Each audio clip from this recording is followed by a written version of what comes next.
très souvent, les aides-soignantes et les infirmières, elles disent mais comment tu fais? Enfin voilà, ce monsieur il était hyper agité, et là, c'est pas moi, c'est la musique. Ma musicothérapie à moi, c'est une musicothérapie joyeuse, ludique. Il faut que les personnes qui viennent à la séance, ils passent un bon moment.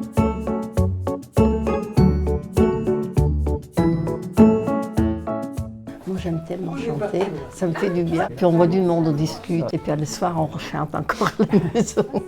C'est surtout pour ma femme que je viens, parce que moi j'aime pas chanter. Dans d'autres endroits pour Alzheimer, c'est bien souvent des gens séparés, aidants et aidés.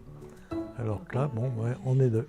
Rencontrer des gens qui sont somatiques et puis faire des choses qu'on ne fait pas ailleurs. On essaye de se souvenir des chansons qui nous passent, mais c'est pas toujours évident. Hein. La musicothérapie, c'est établir, maintenir ou rétablir une communication. Alors c'est vrai que les personnes qui sont atteintes de troubles cognitifs, eh bien souvent, elles sont en manque de communication, de socialisation.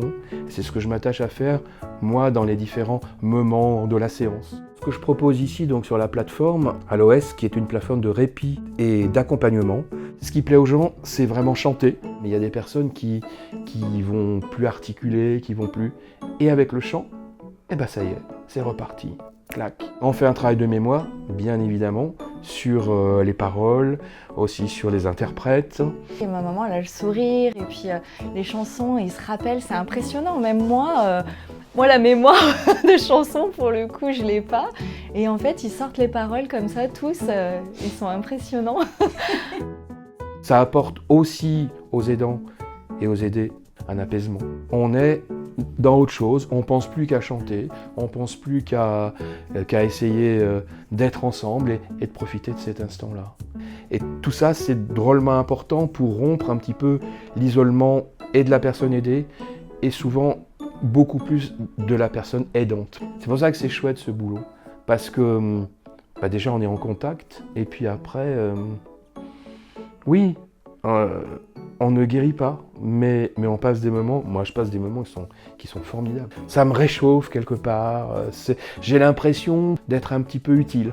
Avec Franck qui est adorable, on en repart toujours bien. Il est gentil, il a toutes les qualités. Hein. Faut pas trop le dire. Je trouve que Franck, vraiment, il amène son atelier d'une main de maître, quoi. Il y a toujours des rires, on apprend des choses en plus au départ, parce qu'il cherche toujours des petites anecdotes. C'est surtout la liaison entre ma fille et moi. C'est vraiment très chouette ce qu'ils font à l'Ouest, je trouve. Faut vraiment garder ça, quoi. Voilà, pour les aidants et les aidés. Oui.